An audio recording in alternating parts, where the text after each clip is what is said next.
రాజధాని అంటే భవనాలు ఉంటేనే రాజధాని? అలా కాదు కదా, అసలు మీరు అది భవనాలు ఉంటే అని కాదు. ఇప్పుడు సచివాలయం ఉంది, ఉమ్, ఆ తర్వాత దానికి సంబంధించి హైకోర్టు ఉంది, ఉమ్, తర్వాత మీకు మిగతా ఇన్ఫ్రాస్ట్రక్చర్ అంతా కూడా డెవలప్ అయింది అక్కడ.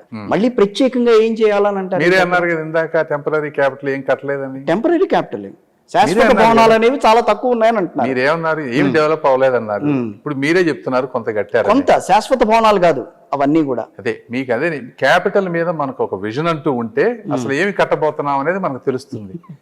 మనకు ఆ విజనే లేదనుకోండి ఏమనిపిస్తుంది అంటే ఉన్నది ఇది ఉంది కదా, బానే ఉంది కదా అనిపిస్తుంది.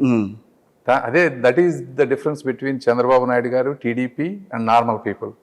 నార్మల్ పీపుల్ ఎందుకు లేండి, వైసీపీ అనండి పర్వాలేదు, ఎవరైనా కానీ తెలియాలి అసలు ఏమి జరగబోతోంది. ఒక మహానగరం నిర్మించాలంటే దాన్ని విజువలైజ్ చేసుకుని. నేను అడిగేది అదేనండి, మహానగరం నిర్మితం కాకపోతే దాన్ని రాజధాని అనుకోదా? అంతే హైదరాబాద్ లోనే కావాలి అక్కడ కూడా అంటే ఎట్లా కుదురుతుంది? అసలు మహానగరం ఎందుకు నిర్మించకూడదు? ఎన్నాళ్ళు హైదరాబాద్ అభివృద్ధి చెందింది? ఎన్నాళ్ళకి అభివృద్ధి చెందింది హైదరాబాద్? మనం చెప్పుకునేటట్టుగా కావాలనంటే ఎన్ని సంవత్సరాలు పట్టింది? ఎన్ని సంవత్సరాలు పట్టిందని 2004లో ఆయన అనుకున్నారు 2020 కల్లా హైదరాబాద్ ని మహానగరం చేస్తానని అన్నారు చంద్రబాబు గారు. సో నా విజన్ అదని అన్నారు. సో ఈ రోజున 2047 అని అంటున్నారు. సో ఆంధ్రప్రదేశ్ కి సంబంధించి ఆయన విజన్ అది, మనం దాన్ని తప్పు పట్టడానికి లేదు. కానీ ఇక్కడ ఇన్నాళ్ళు పట్టినప్పుడు అక్కడ కూడా అన్నాళ్ళు పడుతుంది ఏమో, వెయిట్ చేయాలి కదా. వినండి, మీరు ప్రపంచంలో 3 నగరాలు ఇప్పుడు మాట్లాడేది, ఎవరు మాట్లాడినా ఒకటి హైదరాబాద్, రెండోది దుబాయ్, మూడోది డాలస్. 3 ప్రపంచం మొత్తం మీద. అందులో హైదరాబాద్ ఉందంటే అది ఎప్పుడు మాట్లాడలేదు ఇంతకు ముందు.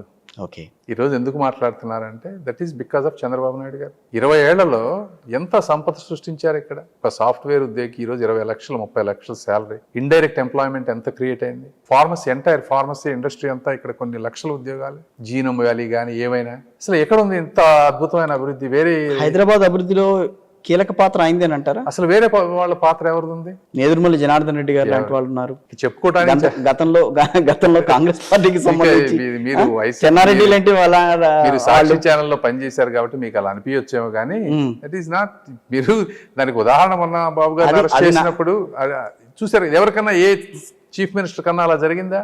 ఏ చీఫ్ మినిస్టర్ కన్నా ప్రపంచంలో ఇన్ని నగరాల్లో స్వచ్ఛందంగా వచ్చి చేసిన చరిత్ర ఎక్కడన్నా ఉందా? ఎందుకు జగన్మోహన్ రెడ్డి గారిని వైసీపీ వాళ్ళని అడగండి, వాళ్ళ మనసాక్షికి తెలుసు. వాళ్ళ ఆస్తులు కూడా పెరుగుంటాయి కదా ఇక్కడ. That is a fact. Everybody has to accept the facts. చేయలేదు కదా. ఏది మీ దగ్గర అవినీతి? మీ వాళ్ళే ఉన్నారు కదా అంతా అక్కడ, వెతుకుతున్నారు కదా, దొరకలేదు కదా అవినీతి. ఎక్కడ దొరికింది అంటున్నా. ఓకే, ఎక్కడ ఇప్పుడు కట్టిన ఆ బిల్డింగులు ఎంత అవినీతి చేస్తారు? ఎక్కడ ఉంది? మీరు చేసే ఆ మద్యం అవినీతి. అసలు అవినీతి అంటే ఇది మద్యం, ఇంకా ఇసుక, మైన్స్, ఏ ప్రాజెక్ట్ అయినా తీసుకోండి, దానికి ఒక సిస్టమాటిక్ ఆర్గనైజ్డ్ కమిషన్ స్ట్రక్చర్ ఉంది. ₹1 గవర్నమెంట్ నుంచి రిలీజ్ అయితే దాంట్లో ఒక పర్సంటేజ్ ఆటోమేటిక్ గా బ్యాక్ వెళ్తుంది. ఎనీథింగ్. రాజకీయాల్లో అలాంటి నిర్వచనం ఏం లేదు వాళ్ళకి.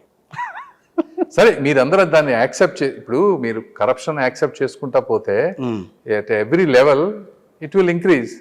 దీనికి అంతు లేకుండా పోతుంది. ఎన్ని రోజులు చేయండి ఇలానే చేస్తా ఉంటే చివరికి మీ ఇళ్ళు కూడా లాక్కుంటారు వచ్చి ఏదో ఒక రోజు. ఆ పరిస్థితి కూడా ఉంది కదా. ఇప్పుడు స్థలాలు చెప్తోంది, నిజమేనా అది? 100%. ఇప్పుడు ఏముంది, అన్ని తీసుకుంటున్నారు. భూ హక్కు చట్టం అనేది తీసుకొచ్చారు. ఎందుకు మీకు అసలు ఎందుకు అది అని అడుగుతున్నాను. ఈ రోజున ఇన్ని రోజులు ట్రాన్సాక్షన్స్ జరగలేదు ఎక్కడన్నా? జరిగినాయి కదా.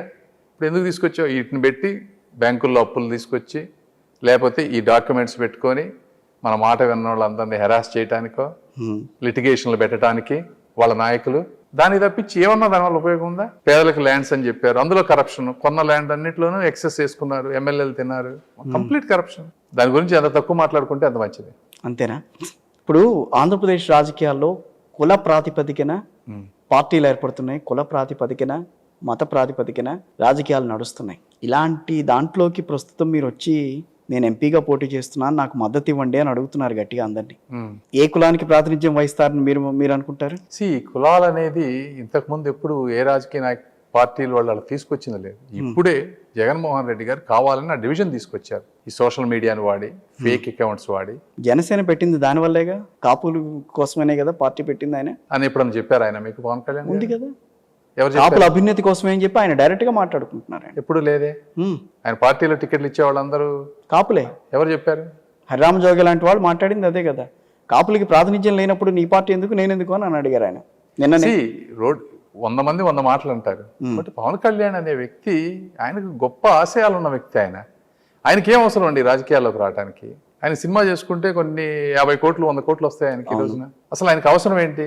ఆయన సొంత డబ్బులు వేరే వాళ్ళందరికీ, ఇప్పుడు మొన్న రైతులందరికీ ఇచ్చారు సొంత డబ్బులు, నష్టపోయిన వాళ్ళందరూ కాపులా. అంటే నేను అడిగేది ఎందుకనంటే అడుగుతున్నా. ఈ క్వశ్చన్ కాదు కదా, రిలేటెడ్ కాకపోయినా అడిగేది ఎందుకనంటే కుల ప్రాతిపదికన రాజకీయాలు జరుగుతున్నప్పుడు పరిస్థితి ఏంటి ఈ రోజున అని. అది చెప్తున్నాను కదా, ఆర్టిఫిషియల్ గా క్రియేట్ చేసింది.